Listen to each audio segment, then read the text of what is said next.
how hard you can get hit and keep moving forward.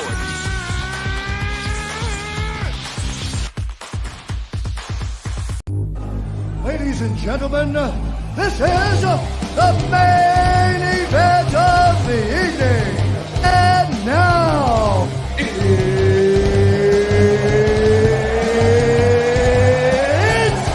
time!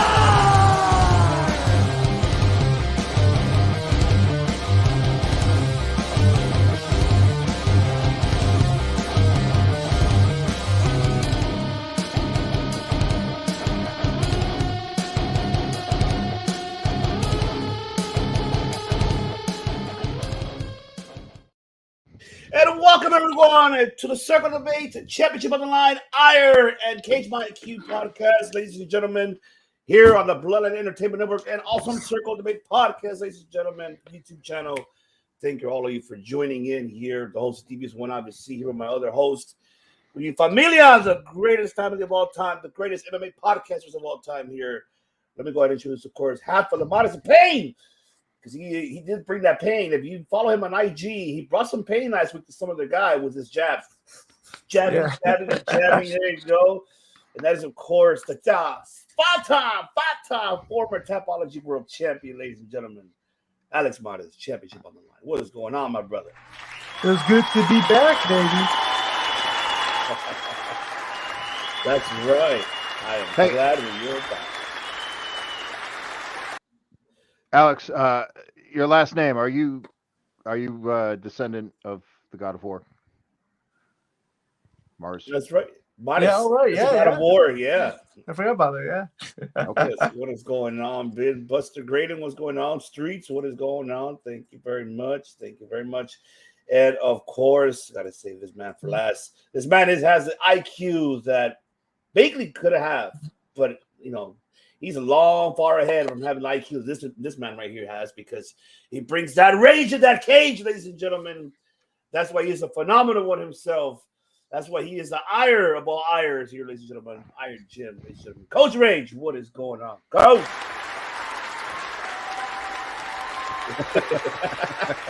There you go.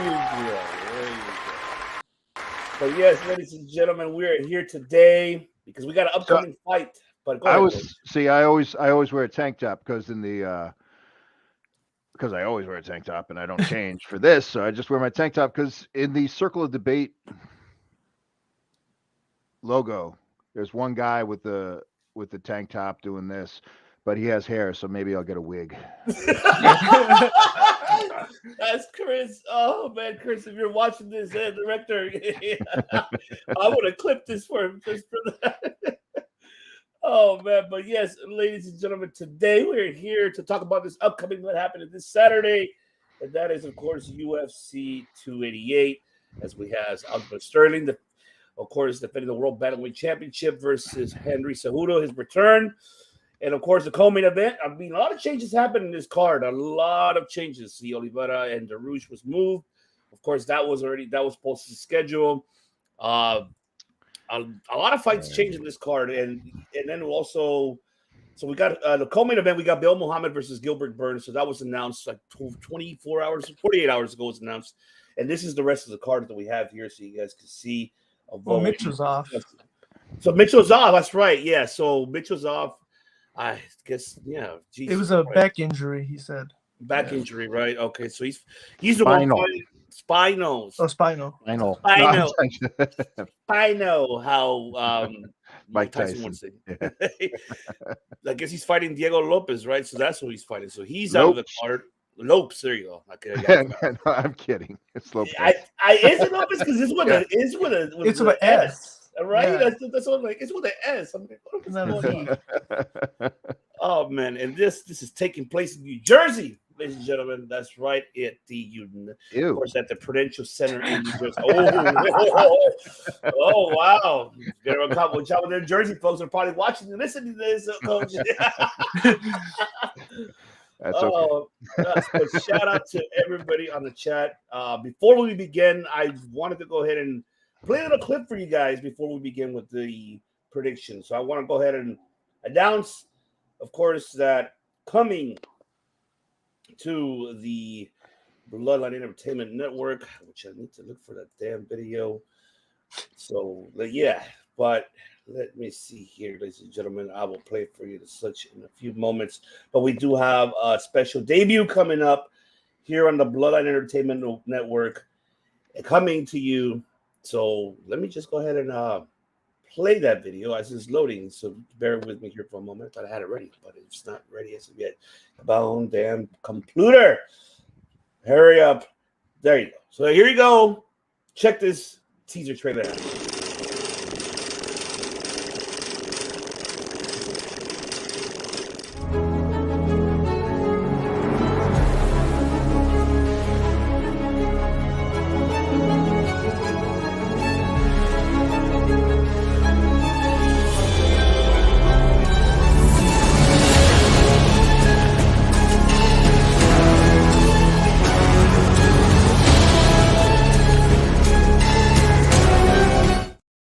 That's right.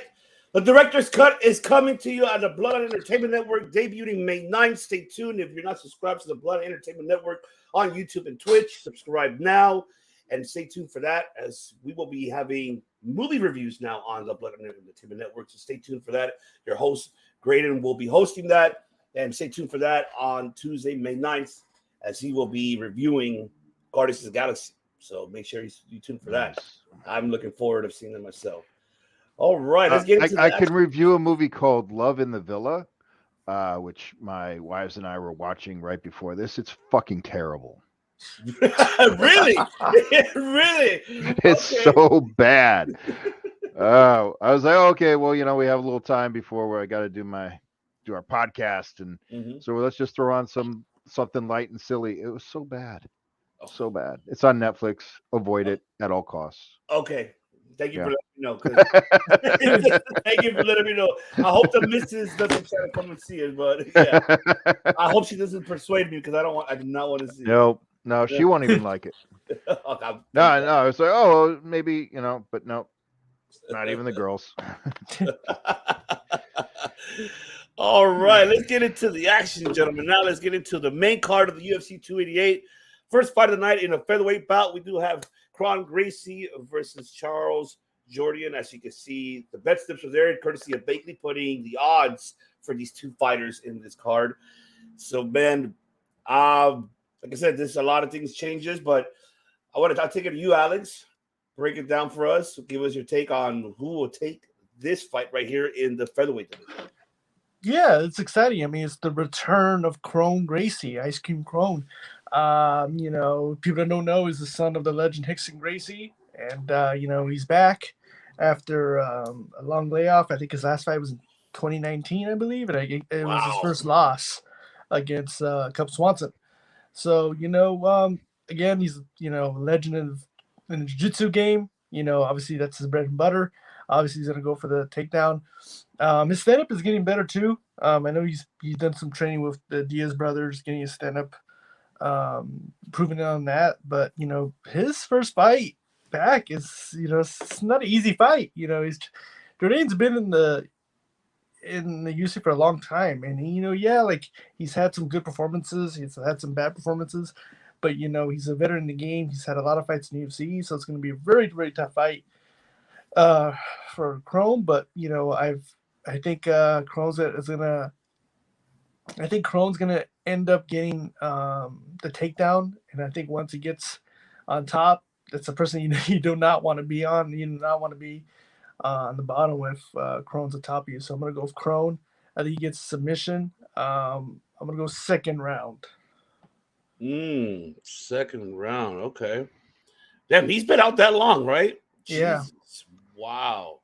Okay. This is gonna be interesting. So I need to study more of Gracie.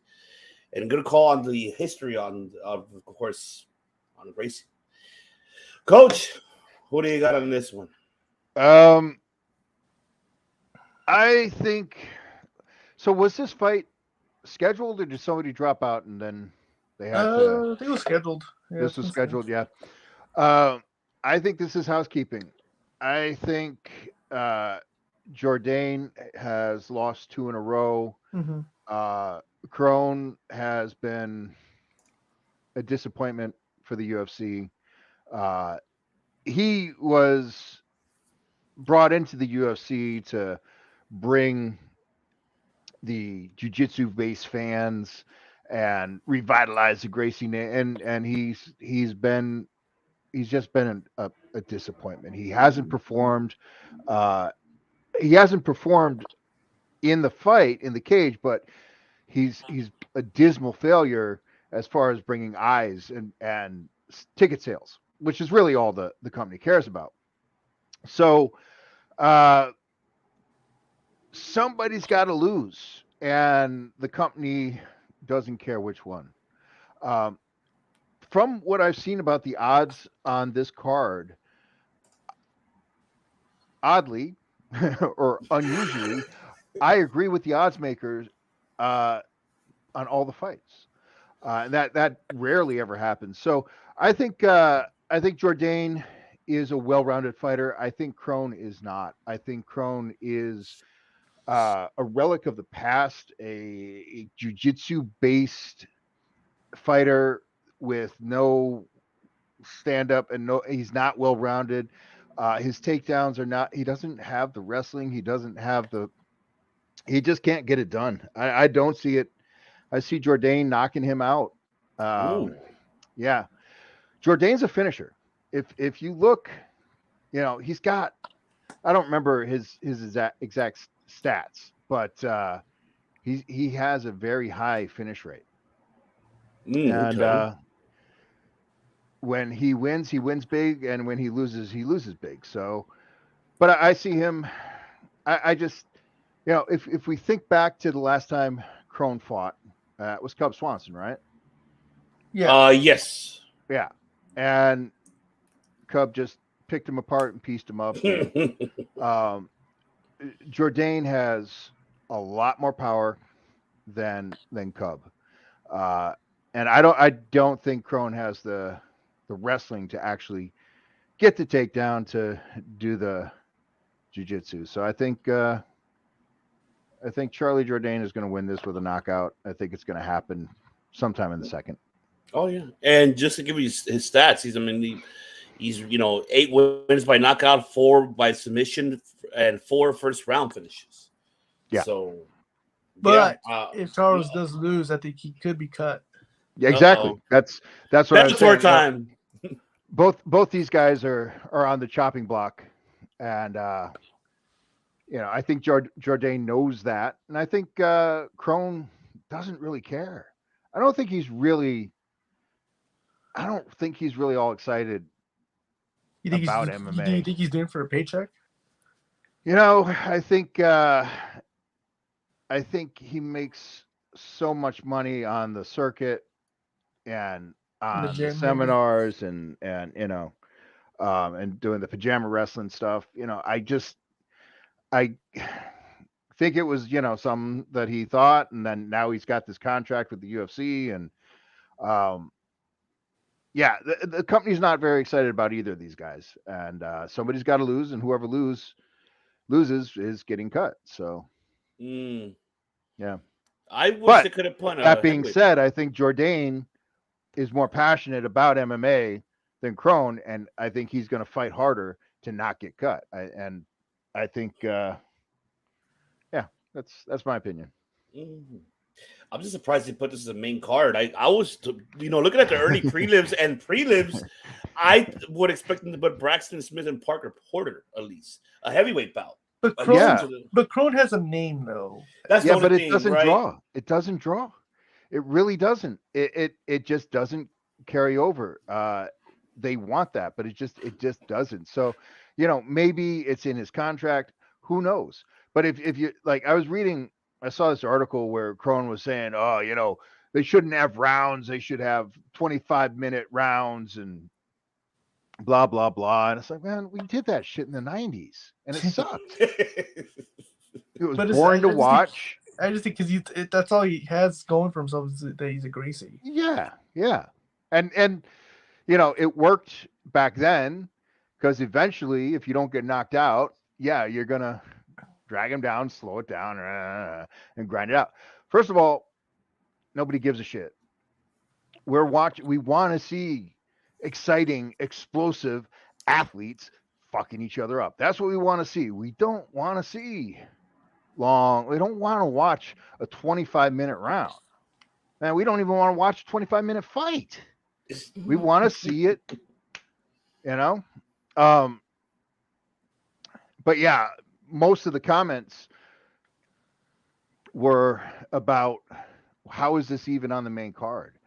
Why isn't Drew Dober's on the main card? Why isn't there a heavyweight on the main card? That's what I was saying, because I'm like, looking at it like, why did it put a heavyweight? It makes no fucking sense, because now you have two featherweights. But I get Alex's point because that's a name. But and like it or not, like he's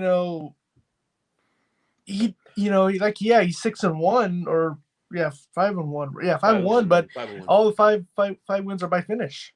They're by submissions. Yeah. So I think they're trying to bank on him getting a submission win. Yeah, and it is the family name, and it is a legacy, and it could, maybe because he's training with the Diaz brothers, maybe they're thinking maybe they'll get some of that fan base. Who knows? That's interesting. And also too, like casuals, they know what Gracie is. So as soon as they see a Gracie name, they're gonna be like, "Oh, Gracie's fighting." They don't have to know anything about him, but the fact that he's just a Gracie, they'll tune in. Yeah, and it's funny, like the casual lore around the Gracie name.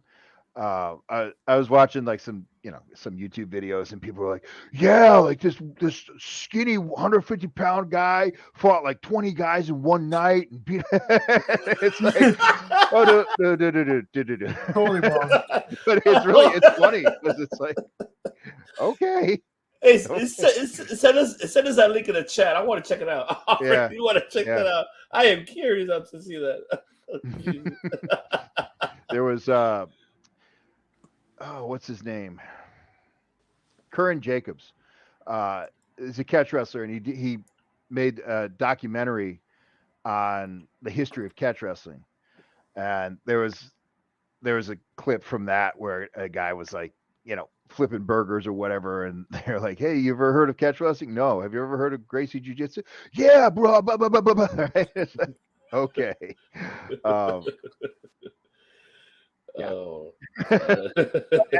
and it's offensive to call it a documentary, and I resent that I actually paid money to see the thing.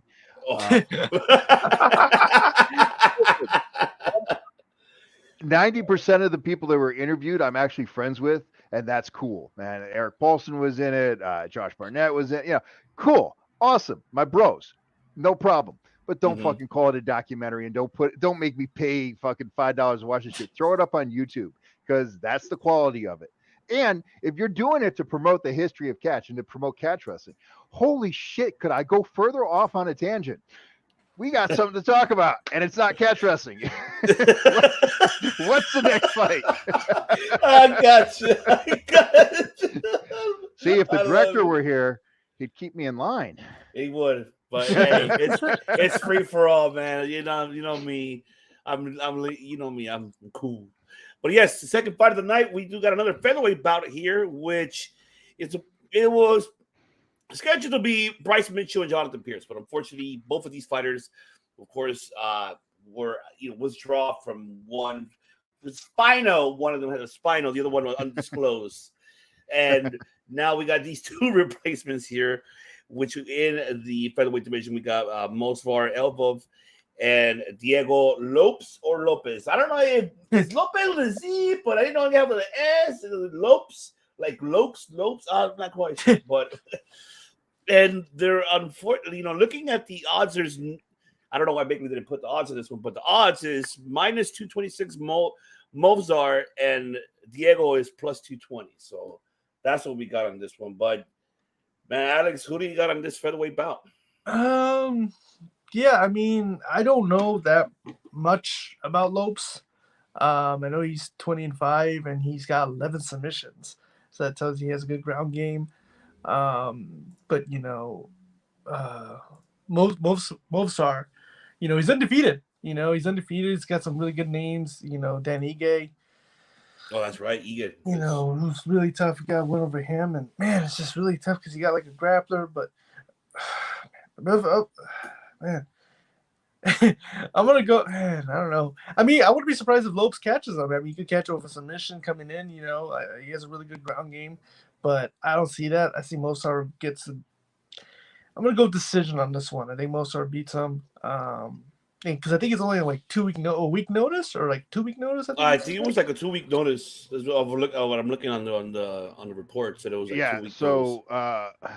Mosar had like 14-day notice, and Lopez had like 5 or 7 days notice. Shit. Like it's super short notice for both these guys. However, Mavzar,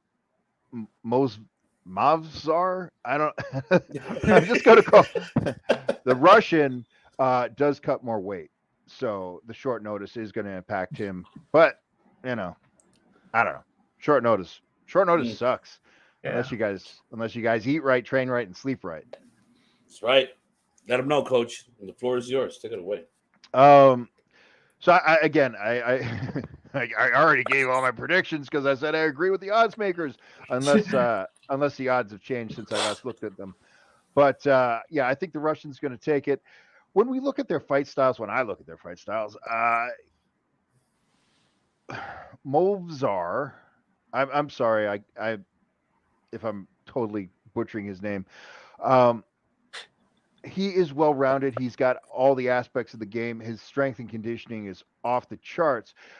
He does everything really well, but he doesn't do anything spectacular. He's not great at any one thing, but he's really strong. He's really durable. He's really tough.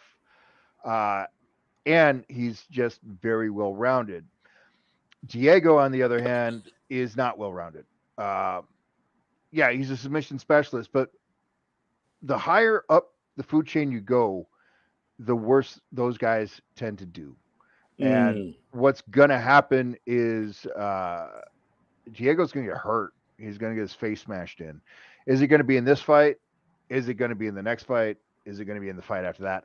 I don't know.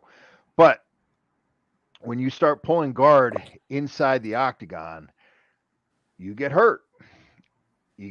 Sorry, guys. And Diego is a guard puller. And so because he's a guard puller, I have nothing but disdain for him.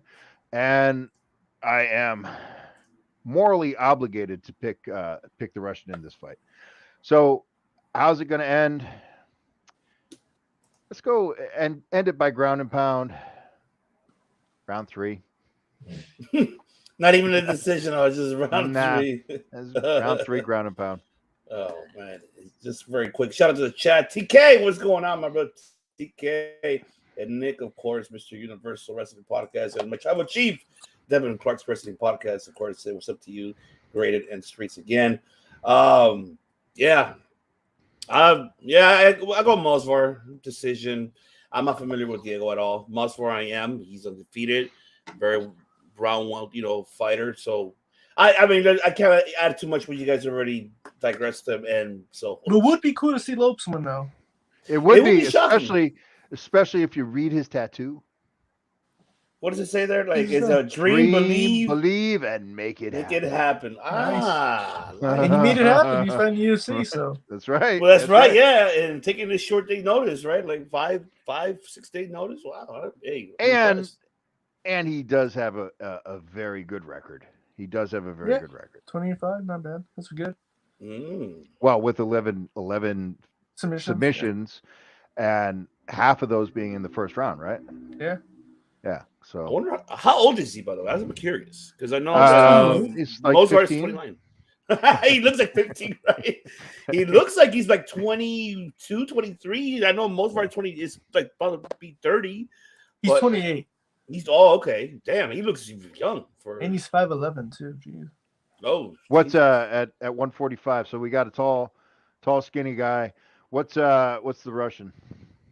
The Russian, his height, he's 29. Yeah. He is 5'8". Oh wow. Yeah.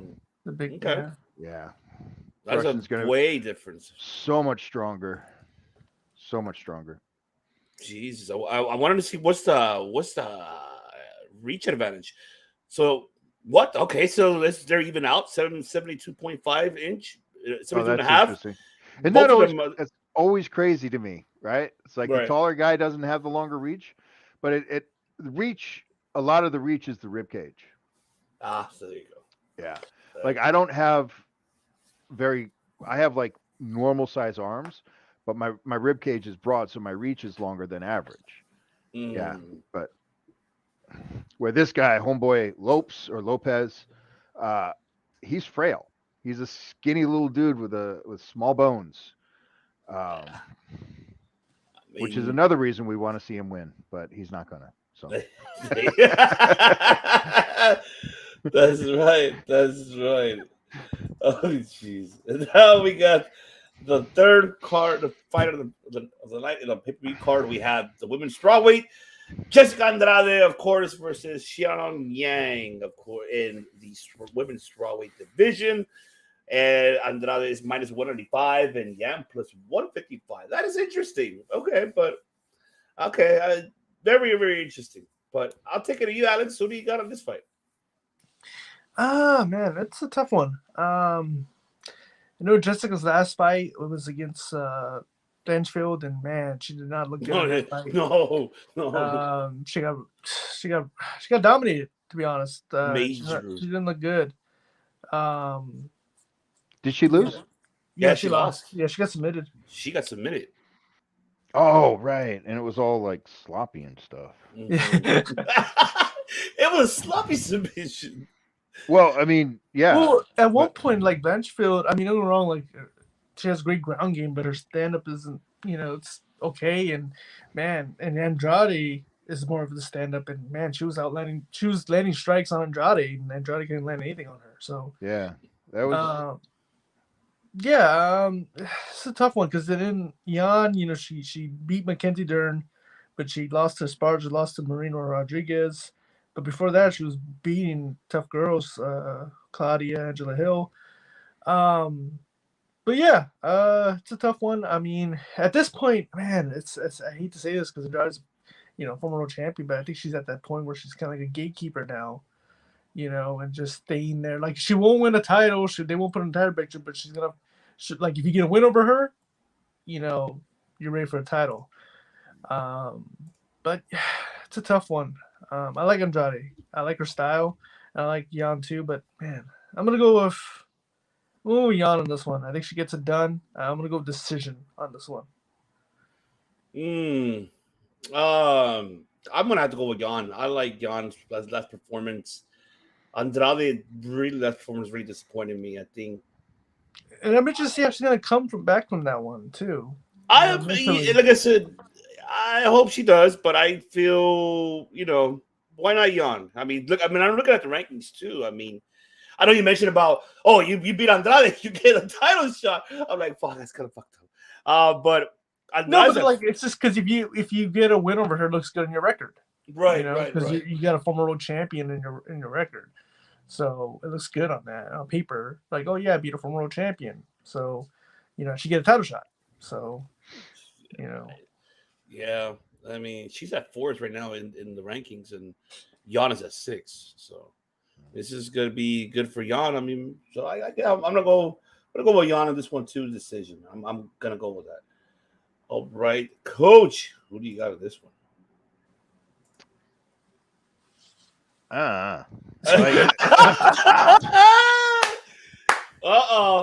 Here comes the coach. Yeah. Here we go. All right, let's go. I want to hear this. I'm curious.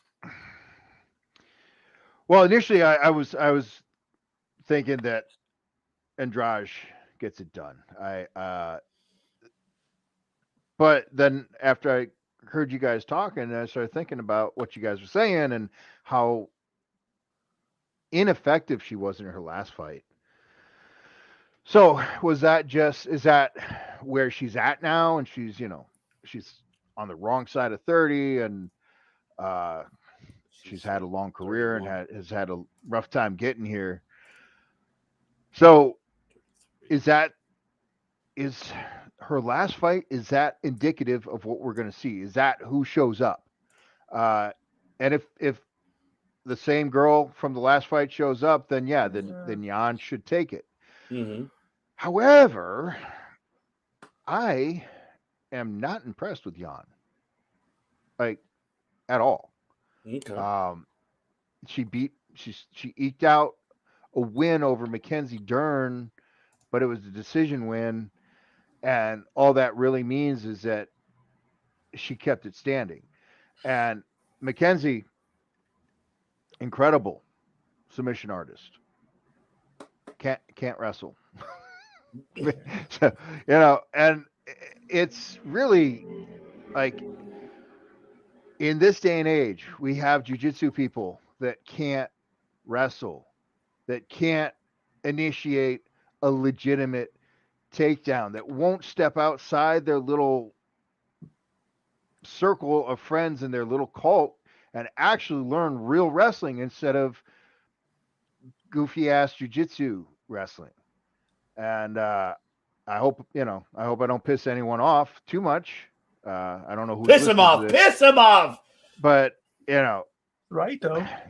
Pajama wrestling single leg is the wrong way to do a single leg. There's one right way to do a single leg. And it's from wrestling. It's from collegiate Olympic wrestling. So anyway, Jan she just doesn't impress me. I just don't see her being she's tall, she's pretty strong. She's not as strong as Jessica. I'm not as strong as Jessica. I mean, let's give shit. Yeah, I guess okay. I'm gonna swing back. I'm gonna say Andrade, decision win. Okay. Yeah. All right. Yeah, let's play safe. Okay. I mean, I'll be definitely watching this fight for sure. I want to see it. I'll be in the chat. Okay, you're right again, Coach. You're right again. I don't think this is going to be I don't think this is going to be a very interesting fight. I don't think either one of these ladies is all that phenomenal on the ground. I don't think Jan is strong enough to get Jessica on the ground. I don't think Jessica's really going to try to take it to the ground. And I think if Jessica does take it to the ground, it doesn't stay there. So I think it's going to be a sloppy kickboxing match. But when, Jessica's got some power. So, yeah. All right. Let's see. Now it's time for the co-main event. And of course, this is a welterweight bout here that we have. And Bilal Muhammad, of course, this was a match out of nowhere because it was supposed to be Charles Oliveira versus Darush, but unfortunately Oliveira, undisclosed injury, had to pull out. So they moved that fight to UFC 289. And now we have this fight here happening last minute. And we got Bilal Muhammad versus Gilbert Burns in the welterweight co-main event for this UFC 288. Bilal Muhammad's plus 105, Gilbert Burns 130. That's where I'm like, what? Okay. And what? All right. For what it's worth, I'm happy that they did that. I'm happy that they bumped and they pushed both fighters, both Beneil and Charles, to the next card rather than making Charles fight somebody else. Yeah. That fight, first of all, if you're preparing to fight either Dariush or Charlie O's, you got to prepare just for that. And these two guys are, you got Burns and Muhammad are very different than either Beneil or Charlie. So anyway, for what that's worth, I'm sorry about talking over you guys, but I'm happy that the company decided to do that and just replace the fight altogether with another fight that needed to happen. Yeah. And to be honest with you, I'm actually kind of shocked that, because remember, after Burns defeated Masvidal, he was supposed to be the backup for the Leon and Covington. And for him to take this fight, that's what really shook me. Like, oh, well, okay. So, I commend that man. And he just fought what the hell? Like, not even a month ago. He just fought like less than that. This man just fought on April 8th. We're on May 3rd. I got to give this man credit. What credit's due. Mm-hmm. Hey, Muhammad fought in October.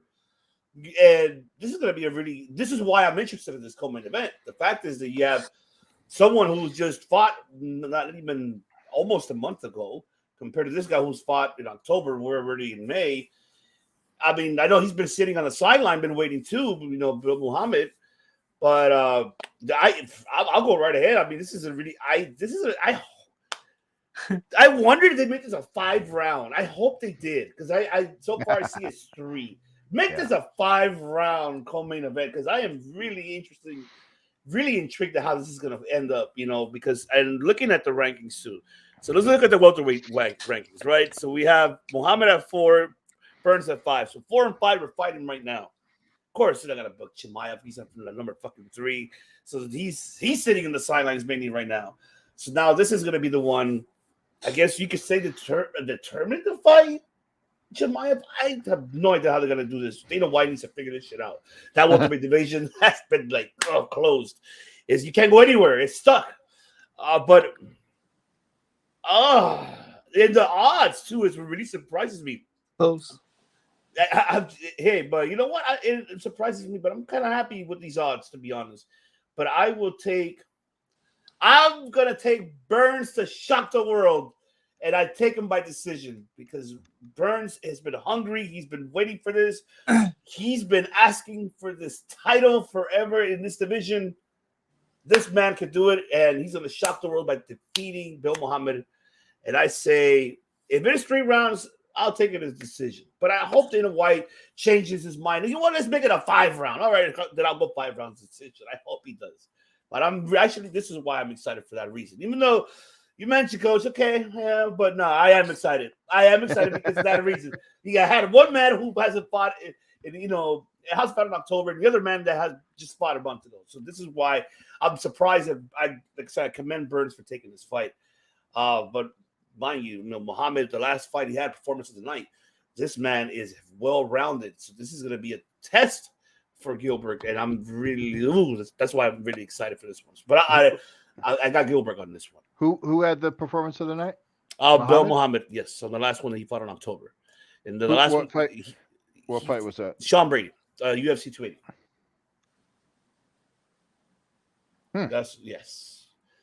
Yes, he won Sean TKO.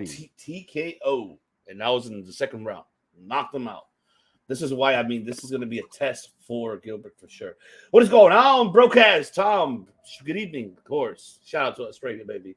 We love you, baby. That's right. But yes, Alex, take it away. Man, I know a lot of people pissed at me, but I am not a big fan of Muhammad's fighting style. I'm not. He does enough to get the win. He gets enough to get the decision win. And strangely enough, you're not alone. Yeah, people are gonna be pissed going this. The fuck?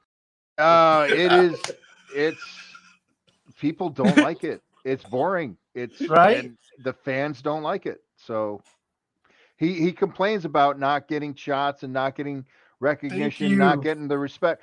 Bro, man, it's entertainment first and foremost. All right, sorry, Alex. No, thank you, man.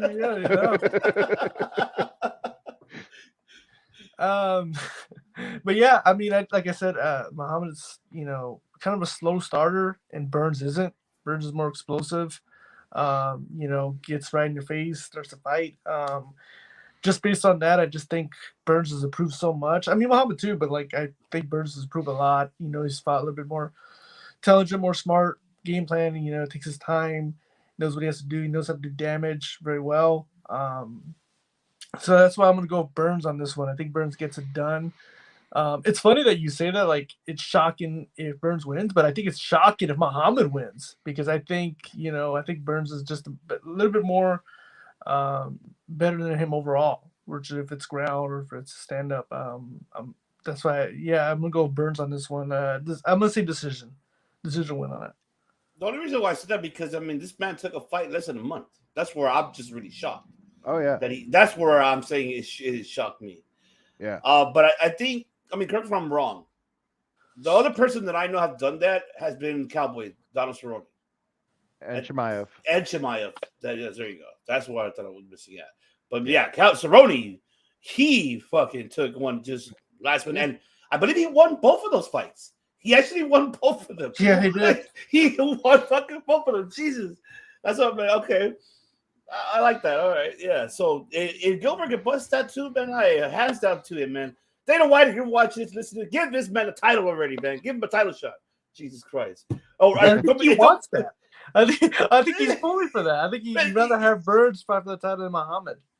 Yeah, totally. I honestly, I agree. The only reason why I wanted that just to get him out of the way for Edwards. I would say if let's say Edwards defeat coming to, we don't even know yet. That's a long way down from now, but just to give Muhammad his title. Okay, here your title shot. Move on. He's not doing anything. I cannot remember Muhammad knocking out Brady. I can't picture it. It's like Muhammad's fighting style is so boring that's all that I can remember, and I can't believe that he's ever knocked anybody out. But obviously he knocked out Sean Brady, and Sean Brady is a beast. So that obviously was a phenomenal performance and a phenomenal fight. And it was a standing TKO. I just don't remember it. It's crazy. That's crazy. That is crazy. I think this fight's going to be boring as fuck, though. I really do. You're hurting me, man. Why? Well, Burns looked like shit when he fought Masvidal. Well, we know why. I mean, that we talked about this in the last recap. We know why. I mean, that's he was carrying him. They're friends. I don't know, man. Burns looked phenomenal when he Magny. Yeah. It's like, what? And Magny, right? Like Magny's a gamer. He's tough. He's veteran for sure. Yeah. Tough man. He's getting up there in age, but Yeah. I agree with the odds here. I think Gilbert Burns wins. I hope. I want to see something dramatic. I want to see something exciting. I want to see, some big power shots and then a takedown and then a submission. I'd like to see that. I just don't think it happens. I think it's snooze fest and split decision win, Burns. And see, I know, like it like if the fighters were listening to me, they'd be all butthurt and pissed and but at the same time, I wish they would fucking listen to me. Right? Because the first thing, you got to win the fight. Yeah, you can't get hurt. You can't get knocked out. But man, especially in this weight class, you have got to separate yourself. You got to be interesting. You got to be exciting. And sometimes Burns has done that, but not every time. And certainly not the last time. And Muhammad, his reputation, even though it's somewhat apparently unwarranted, as we have the knockout here, Muhammad's reputation is that he's boring. Here we go. Come on, damn thing of a play. Why did it froze? Jesus. We'll see this knockout. Offering. There we go. That's some sloppy shit, though, huh? Right. Yeah. I was just just really wild. Yeah. That was it. And it was an early stoppage. Yeah. Okay. And that was an early stoppage. That was it. Like, okay. And also too, like it or not, like if Leon did fight Muhammad, I hope Chris is watching this because we had an argument about this. But like I said, Leon versus Muhammad it's not going to sell. And the whole point, UFC does care about pay-per-views and selling. Yeah. I'm sorry, Chris, but that's how it is. Yeah, I'm going to let him see this. And sure. Man, so much of it. Listen,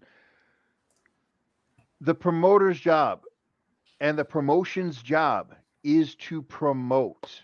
100%. Absolutely. I agree with you. But damn it, you got to give them something to promote. And that falls on the athlete. That falls on the fighter. If you're not good on the mic, get better. Which If you're Muhammad not, is. no, he's not good anywhere, man. Yeah, that's not true. He's I hope he's a watching good guy. He's a phenomenal teammate, this. and he's a strong competitor. But he's not charismatic. He's not interesting. Yeah. He's not exciting. He's not champion material. He's not right? entertaining. And then he complains that he's not well received. Well, man, it's your job to be well received. It's your job to figure out what's not working and change it. Dare I cite Kobe Covington? He was winning and invisible. Nobody gave a shit. Yeah. So then he went and talked to, Uncle Chill and figured out a gimmick. Yeah. And it worked. It worked. You yeah. love him or you hate him. That's fine. True. Most people hate him, but they still buy to see him lose. But he wins. So they buy again, right? Anyway, it's show business. First and foremost, it's entertainment. But you got to be able to fight. And you got to be exciting. And you got to make it interesting. And your work in the cage has to be interesting. Your work on the mic has to be interesting. And your media in between the fights has to be interesting. Amen. Preach it, brother. Amen. Because that is the truth. It's just no lie to it. It's the damn truth. I mean, can we say that? I mean, is that a difference, sir? We say from entertainment into sports. Let's say from MMA and pro wrestling. Is there a difference? The question is, are they the same? That's the question. They're not the same. They're not the same. But there's a great deal of overlap, right? So I don't know a lot about professional wrestling, but I know a lot more than I ever thought I would because one of my top fighters took a hard right turn and jumped right into pro wrestling. With wrestling, you got to put asses in the seat. People have to want to watch you, right? Yeah. So you got to cut promos. You got to be exciting. You got to be interesting. You got to have the look. You got to have the sound. Well, absolutely the same can be said for fighting. Well, in fighting, you actually have to have the skill. You got to fight. You got to win. Well, there's a lot of skill in professional wrestling too. And you got to be able to perform. You got to be able to sell, and you got to be able to do your own stunts. You got to make it look right. So there's a lot of carryover. There's a lot of crossover. The thing is, man, people have got to want to see what you're doing. And if a fighter isn't an exciting fighter, it doesn't matter how much he wins. John Fitch comes to mind. John Fitch got released from his contract on a winning streak because he was boring as fuck to watch. Jesus. Right? Yeah. I don't care if you win on points. Nobody wants to see that shit. No, you don't want to see entertainment. We want to see highlights. We want to see excitement. We want to see shit talking. We want to see just trash talking. Right? All of that. All the above is we want to see. So, and I don't want any purist to be complaining about how it degrades martial arts and blah, blah. Man, before the UFC, a skilled fighter was a fucking bouncer. That was the only career path. That was the only option that you fucking had. Kickboxing. You didn't make money kickboxing. Today, you don't make money kickboxing. If you're a stand-up fighter and you're not a boxer, then you're semi-pro, period. Because you still have to work full-time to survive, and you're not making enough money doing your professional sport. Well, I'm a professional. I get paid to do it. Yeah, but you don't get paid enough to call yourself a professional. You're semi-pro. Sorry. I love kickboxing. I love Muay Thai. It's fucking awesome. I just wish it paid better. Well, it doesn't. Okay, it doesn't. So right now, MMA is what's exciting. It's what's hot. It's the fastest growing sport on the planet. It's the most successful combat sport in the past quarter century. So fucking enjoy the ride. Don't fucking bitch. Don't complain. Do your fucking work. Be spectacular and make some money and get out with your brain intact. That's the game. Clip this, Simon. I am gonna clip this. I am gonna clip this, but I have to play this for him. Jesus. That's what I'm talking about. That's why he's the MVP. That's why he's the GOAT. The GOAT. That's why he's the GOAT, ladies and gentlemen. That's why Coach Rage is a fucking GOAT. He's the MVP. He brought it down tonight for all of you guys that are listening and watching it. Oh man, I love it. Oh man, I've been dying to hear someone say that. Right? Oh my god. And shit, since I've got the platform, ire, engage your rage. My system of fighting, my brand, the ire division, my team. We have the one bell philosophy. One bell rings, the fight's over before you hear the second bell. You go and get it done. It doesn't always happen that way, but we drive it that way. Yeah. We work that way. Because when you fight that way, you're going to have fans. You're going to get results. And you're going to be exciting as hell to watch. So that's what we preach. That's what we do. So some people would say, oh, that's reckless. I disagree. Every second that you are in the cage of the ring is a second where something can go horribly wrong.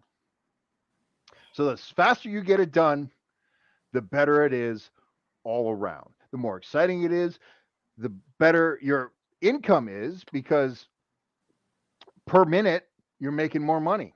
Yeah. You don't get paid overtime for extra rounds.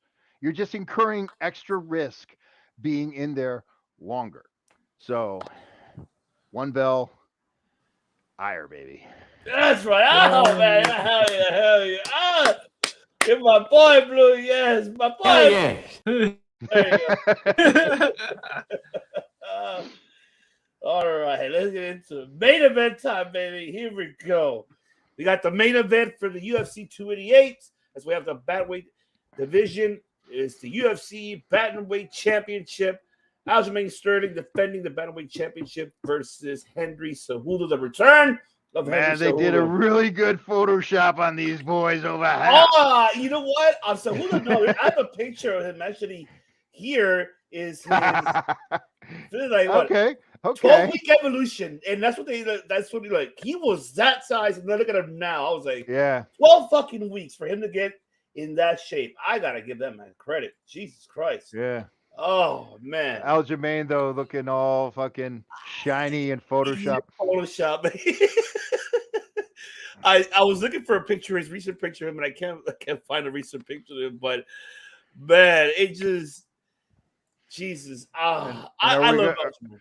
We're going to talk about Cejudo being out of the USADA pool and knowing that he was going to compete again and knowing that he's getting older and taking full advantage of. Yeah. I guess I already talked about it, huh? Yeah. I want to say that's something for you to talk for last because, I'm going to give you that floor for sure. But, man, Cejudo's 36. Aljamain is 33. Right, 33. Yeah, yeah. He's 33. Jeez. I seen all the promos, everything else like that Cejudo. I'm gonna come back and my belt. I don't know, man. This is a tough fight. It is crazy that the fact that these two are technically. Well, now the change. I got to change this because as of today, that odds has changed. The betting odds now is Sterling at 105, minus 105, and Cejudo at minus 115. So this is really interesting. This is going to be tough for me. I like Cejudo, but I don't know. Sterling, on the other hand, he's been impressing me. I know that his last fight wasn't. I can I say wasn't the best. Against who? Dillashaw, yeah. I mean, second round TKO. So it was okay. He fought Dillashaw. Yeah, but was that with Dillashaw? But it's Dillashaw. But it's fucking Dillashaw. He's out of his prime. Is that when TJ had his shoulder separated? Yeah. Oh yeah. You're right. There you go. I was gonna say. I mean, that's what I forgot. He was injured. He was injured. I totally forgot about. Yes, you're right. I super forgot. That fight, man, freaking frustrated me because you had a guy I was that was hurt, pissed. and Sterling, it fucking took forever to finish it. Jeez, man. He Like, did it just on finish the dang purpose. fight already. Hey, You got a guy coach, that has one fucking arm. Finish it. And it took forever, man. But coach, look what coach said earlier. And you got an undersized, tiny little fucking chihuahua with like a gimp paw, like you said, man. Oh man, I know people are rooting for Cejudo. You know what it's gonna be? I don't know if Aljamain Sterling has a lucky rabbit because he's been lucky on his last fucking fight, even in one prior. But see, Peter Yan, the one he fought Peter Yan, the rematch. Peter Yan didn't look like he really wanted that fight. Like I mean, if we go back and look at it, Yan didn't really want that fight. Compared, like he wasn't really hungry for it. I know there was kind of like a miscommunication or no communication that goes from Peter Yan's side compared to the Sterling side. But shit, man, this is gonna be tough. And I'm gonna get shitted on this, but it is what it is. I take Sterling decision. I think I have to play it safe. I take Sterling. I think he's gonna, he's the top. Because it's be considered undisputed? No, right? Because Cejudo left. He vacated the belt, right? Yeah, vacated. So it'd be undisputed, right? So yeah. I give it a Sterling. I think Sterling got that lucky rabbit. I don't know where the hell you got it, son, but you're getting lucky in these fights. So good for you. You might get lucky in this one. And I got you for decision. There's really not much to take. I mean, I hate to say, but coach is right. This fight is not. Oh my God, it's spectacular. But I got Sterling on this one. I would love to get Cejudo, but I have to go split analytically and looking at it from here, not from here. I think Sterling's going to take this one. That plays safe decision. I don't know, Alex. How do you feel? Do you feel different? Do you feel the same? Listen, I mean, Cejudo. I mean, let's be honest. Cejudo is the reason why the flyweight division exists. He saved the division. That's very true. He beat Demetrius again, one of the greatest fighters of all time. Beat him. Took the belt. Got some really impressive wins. Every fight he had after Johnson, he improved every single fight, which is stand up, his wrestling. The stand up got way better, increased way better. I mean, he knocked out Dillashaw in under a minute. TKO Dominic Cruz, who it's not an easy opponent to finish. Like every fight he was getting better and better and better. And, when he retired, it was like, man, why, man? Like, you're doing freaking so well. Like, you're, like on the verge to being one of the greatest the greatest fighter of all time. And then, and with Sterling, he's one of those guys, like you said, very lucky on some of the wins he's had. His title run hasn't been very, a lot of performance hasn't been dominating at all. But I don't know. I like Cejudo. I think, like I said, he's getting better and better. But like I said, it's a long layoff for him to come back. But like I said, I think overall, I think he's much better than Sterling. But either it's stand up or the ground. Again, his wrestling is top tier, top notch. And if he wants to take it on the ground, he can take it to the ground. And I think his stand up is better than Sterling. If it goes stand up, I think Cejudo could take him out on that too. So I'm gonna go Cejudo on this one. Again, I think he's gonna be in the list with John Jones, GSP, who made the return, and this could be his third title. So I'm gonna go Cejudo on this one. I think he finishes him in the third round. I'm gonna go TK on this one. And he's gonna retire again after that. I got my third belt. I'm out. But here's the thing, though. Like, I like Cejudo, but I just don't think you ever get the credit you deserve. I mean, especially from Dana White. Like, I mean, Dana White's never liked him.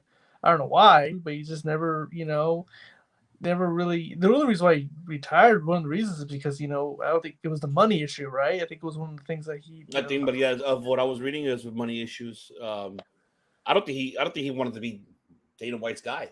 No, I think that's probably what it is. So we'll see. I mean, I think with this win, I know he wants to fight Volkanovski, but I know he wants to fight Sean O'Malley too. I think those are two on the list, and I think those would make really exciting fights. But this is the first one he has to get across the list, and I think he gets it done. I think Soto gets a third title. Okay. I mean, and looking at the reach advantage, Cejudo 64-inch, Sterling 71. Leg reach 737, Cejudo 39 is Sterling. The height advantage, of course, Sterling has 5'7" and Cejudo is 5'4". I mean, but height doesn't matter in the world of octagon. Remember that, ladies and gentlemen, it does never matter at all, even in the world of boxing. But yeah, the floor is yours. Come on, Coach, give it to us. Give it to us. Man, I was all over the place doing research on this one. And if you look, I mean, these odds and even the new odds, it's a coin toss, right? Because Yeah. All right. Well, you look at who Aljo has beaten, and yeah, there's some impressive people on there, right? Cejudo, Cejudo beat the GOAT, but he also lost to the GOAT, but then he beat the GOAT. But his list of names is far less impressive. However, gold medalist in one of the most, yeah, right? So wrestling gold medalist in the Olympics. Oh, goddamn. So, all right. Well, then, yeah, Aldo, he's got the reach advantage, but he's got a funky style. They call him the Funk Master, right? They call him the Funk Master for that reason. Okay. So now it's like, okay, well, how can Aldo win? Keeping it, or Aljo, I'm sorry, not Aldo. Sorry. Keeping it long, keeping it funky. Now, one of the things that Aljo usually does is hop on people's back and take the backpack and strangle. You're not going to do that to Cejudo. You're not. You're not getting his back. If you do get his back, you're not getting his neck, and you're not staying on his back. It's just not going to happen. I'm sorry. Homeboy, Cejudo is way too explosive, way too powerful, and just too damn good. It doesn't take a whole lot of learning and training for a high level wrestler to become a high level grappler. But it does take a whole lot of training for a high level jiu-jitsu person to become a high level grappler. Because wrestling is fucking hard.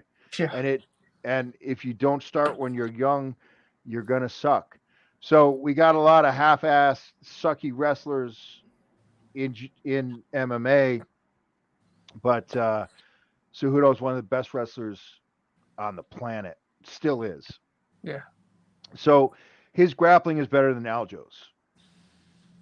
I agree with that.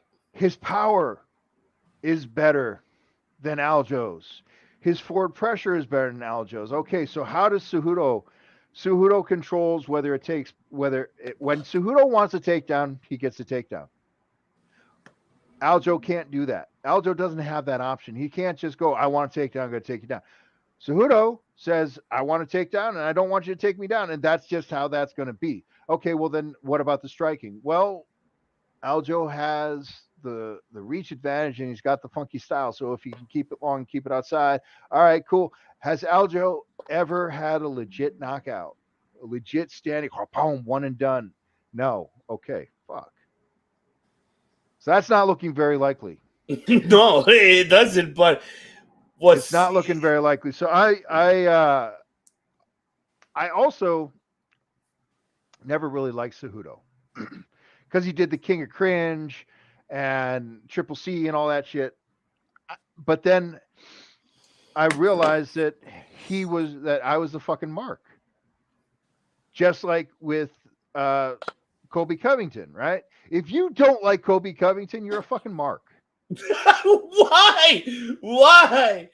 Because it's an act that they're putting on to make you love him or hate him. And if you love him or hate him, you're a fucking mark. I love him, but I just don't like him for other That's how that works, right? Yeah. But there's other reasons I don't like him. But this is not a politics. So once I realized that Henry was playing me, and I was like, okay, you got me. All right, I like you. And then I started actually listening to him as a fighter, and then I really started respecting him. Like, all right, yes, his skill level, his pressure, his power, his tenacity, the things that he's accomplished that no one else that is currently competing has accomplished. Okay, we got to give it to him. So uh, I think Cejudo wins. I think Cejudo's going to be champ. I think Cejudo wins in a dominant fashion. Does he get the knockout? He certainly doesn't get a submission. Does he get the knockout?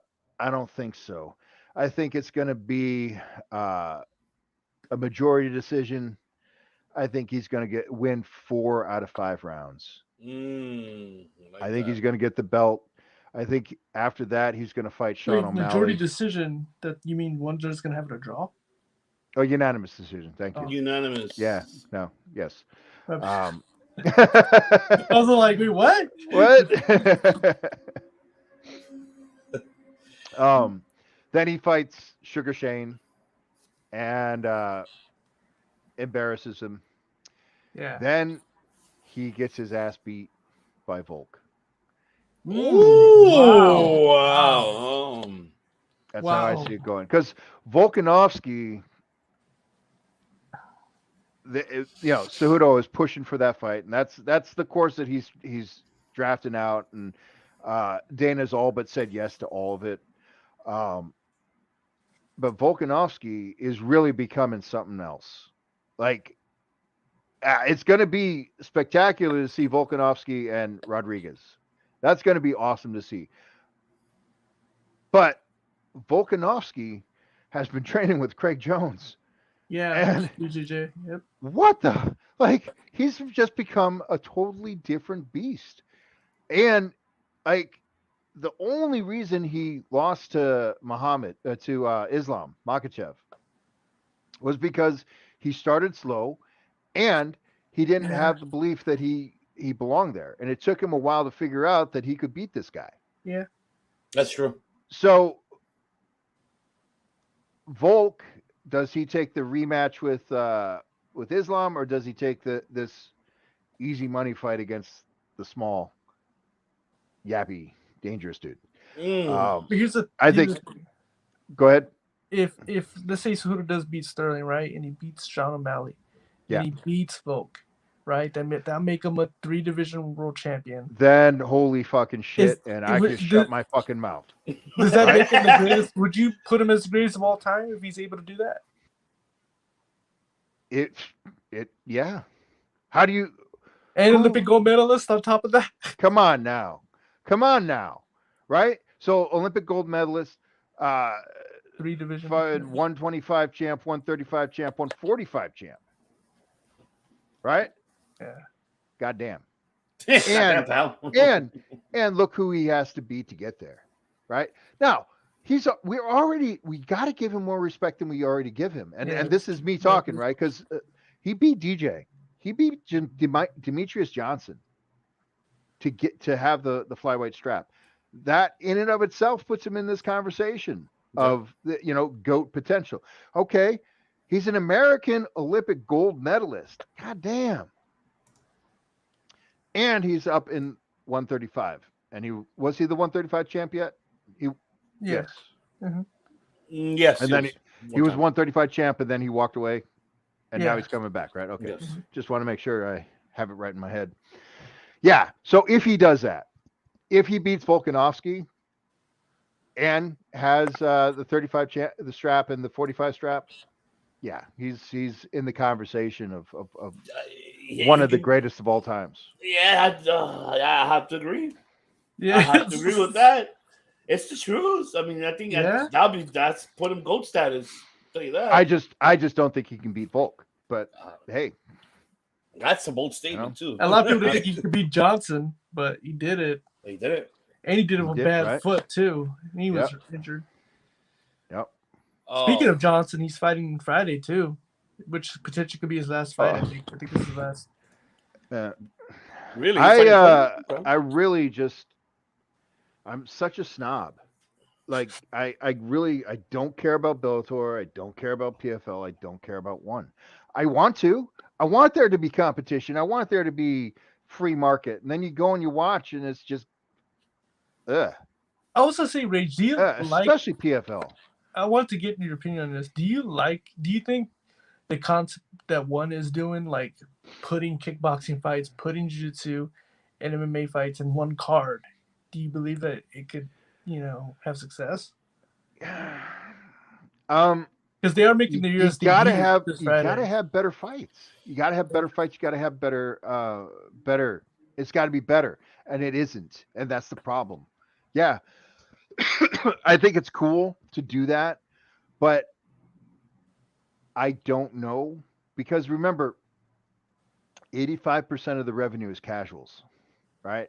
So the shit that I like is actually not very profitable, right? So yeah, I think that's fucking cool. I think hell yeah, let's have a smorgasbord. Let's have a all you can eat buffet of combat sports. Just make them all good fights and you know, I think that stuff's cool. They did sell out though in the US. I think it's sold out, so Yeah, they're doing cool. something. Yeah. And the thing is though, it it's not about what I like. It's not about what the hardcore fans like. It's not about it's what about what the casuals, Yeah, what they like you the know? casual Yeah, that's likes. true. There's more casuals than May 80 fans. 85% of the revenue is casual viewing. And so, you know, there's name recognition and spectacular violence. So, I think the risk with that is that people aren't going to understand the rule changes between kickboxing and MMA and well, wait, why are they doing this? And I hate MMA in a ring. I hate that. So Really? I hate MMA in a ring. Oh, I love MMA. Why is That's that? the only reason why I watch Ryzen. Yeah, I That's the just reason why. Because it's in a ring. It's so cool. Yeah. I don't know. I like it. uh I hate when the referee breaks it because you're touching the it's like man, just fucking put him in a cage. Do it right. Yeah, it's so I don't know. It's really annoying. Um, it does favor the strikers though, being in a ring. Yeah. Yeah, which makes it better if you ask me, because Mhm. More striking's more fun, knockouts. Yeah. more knockouts, and striking's more fun to watch than ground fighting. So Yeah. Well, there you have it, ladies and gentlemen. Man, we'll see how what this goes on. is Ryzen still? Is that still a thing? Yes. That hasn't. Okay. Yeah, I'm surprised that it still is. No, it is. Yeah. They yeah. do their events. Are I'm, they? They have a. They have a lineage, right, of yakuza. Didn't they? They used to be before it was Ryzen. What was it? It was It was Dream.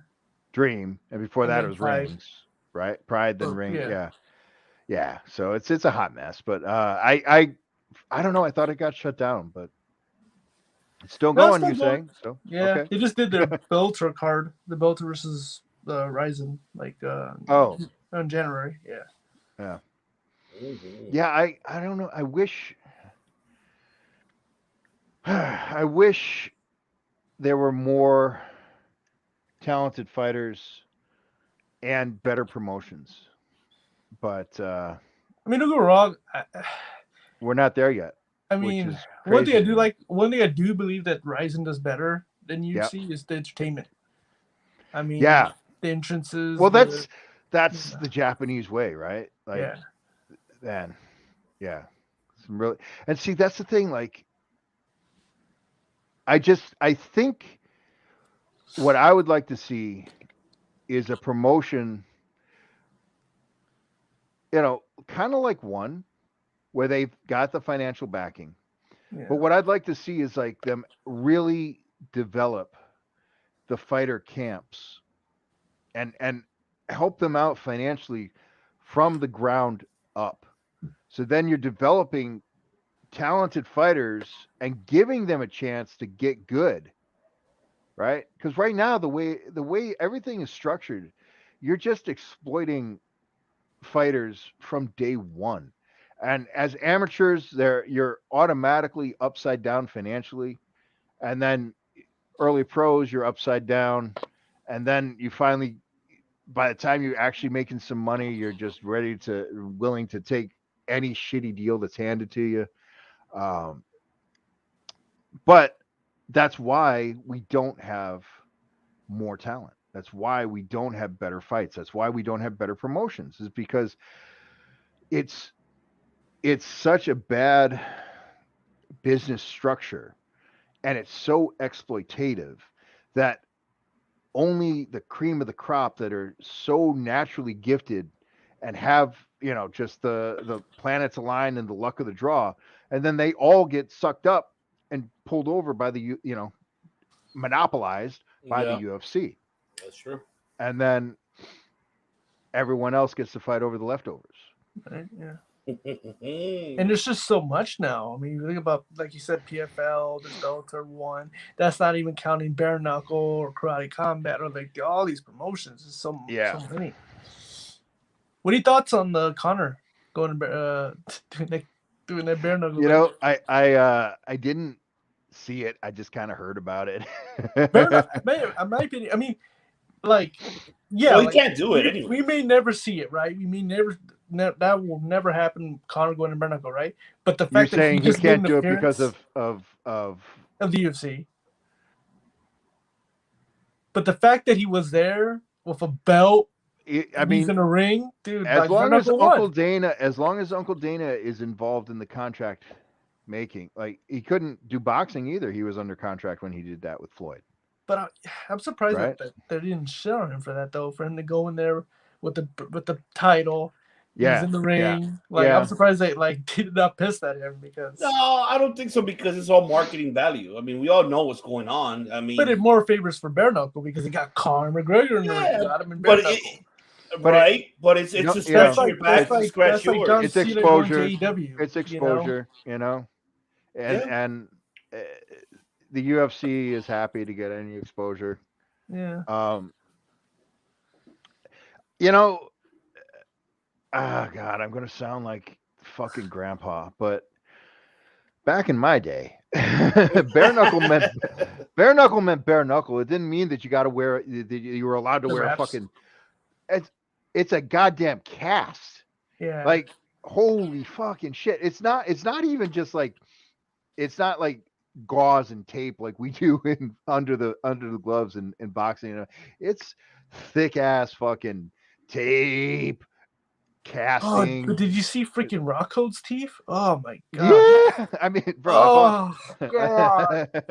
My whole career was bare knuckle. I understand the reality of it. Did you see that? I saw the picture. Oh, I saw the way he quit because, God, has anyone had a root canal? You ever have a root canal? Yes, no, yes, okay, right? Instantly, fucking Rockhold had 2 major root canals. Boom, no anesthesia at all, and it's just throbbing. Like, dental pain is incredibly painful, and most people that are listening to us now can relate, right? Because you've had that fucking the Novocaine wear off, and shit is. Oh. He had 2 teeth snapped in half without any fucking Novocaine or anesthetic or anything. And it got a professional fighter. I'm not a Rockhold fan in any way. And I whatever, but still, he's tough enough to have done very well in the UFC. And he quit like a little bitch because he did. Because that fucking pain, bro, having your teeth snapped fucking hurts. And it hurts, and it doesn't stop hurting. There's some injuries where you get hit, bam, you get cut open. It hurts for a second, but then it stops. Right? Yeah. You get broken rib. It hurts, and then it stops, and then you sneeze or laugh or twist the wrong way. It hurts. But when you fucking break your teeth, it just hurts, and then it hurts some more, and then it starts throbbing, and then it hurts. Oh my goodness! Oh yeah! I hate root canal. But I think bare knuckle's cool. I am happy that it's getting a following. Shout out to David Diaz, by the way. That's right. We had him on the show. And I kind of like the trend of. I like the way where they have a bunch of unknowns and nobody's just getting in there and fucking throwing down.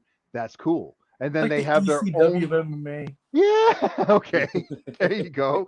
Then they build up guys that are of their brand that do very well and have their own little following. And then they bring in the MMA guys that are ready to cash out their final career and whatever notoriety they have.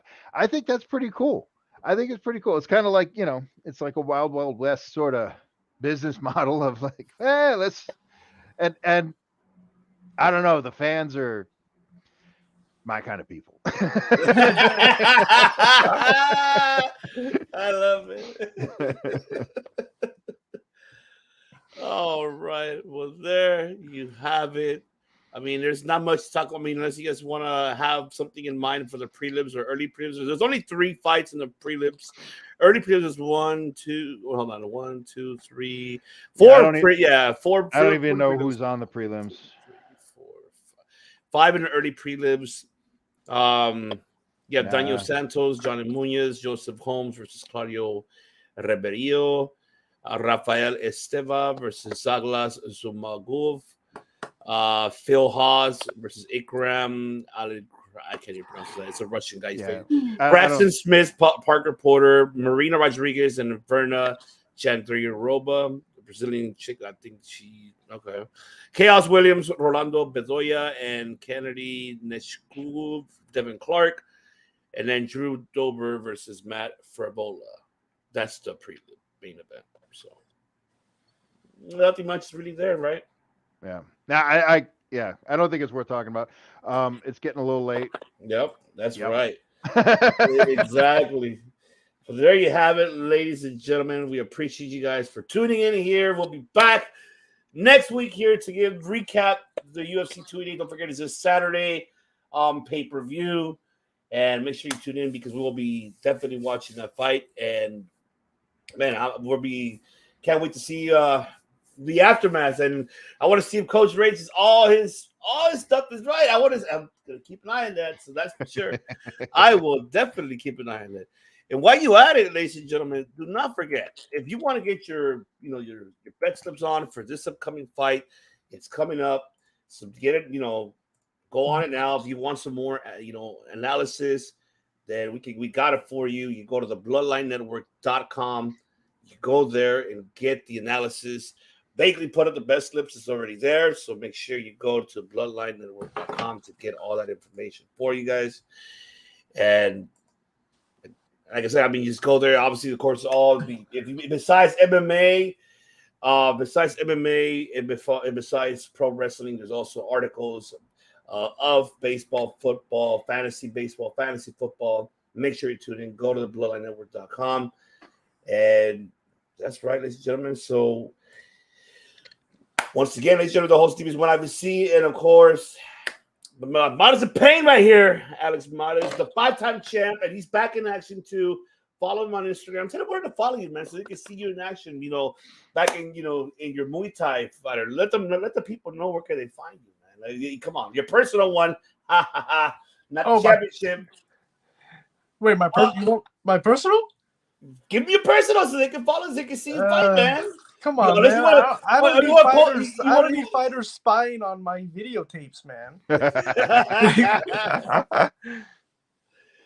All right. Okay. Fine. Don't forget, follow Championship on the Line podcast. Follow them. Right now, take a little brief hiatus, right? Until further notice. You guys will come back and let us know. Yeah, we got some things coming up. So, just stay tuned. And, we got some things lined up. I'm excited for that. I'm stoked for that. And, of course, you got to follow the man here. Ire, baby, the one-man round right here. Follow him. It's also right below the description of all the socials and the YouTube, of course, for both of my hermanos here. So shout out to everybody in the audio platforms. Brazil, thank you for keeping us going. You guys are always the number one. Thank you, because I see the analytics. They love us up there in Brazil. Thank you guys for keeping us up there. We'll continue doing this for you guys. That is for sure. So once again, we will catch you guys on the next one. Peace.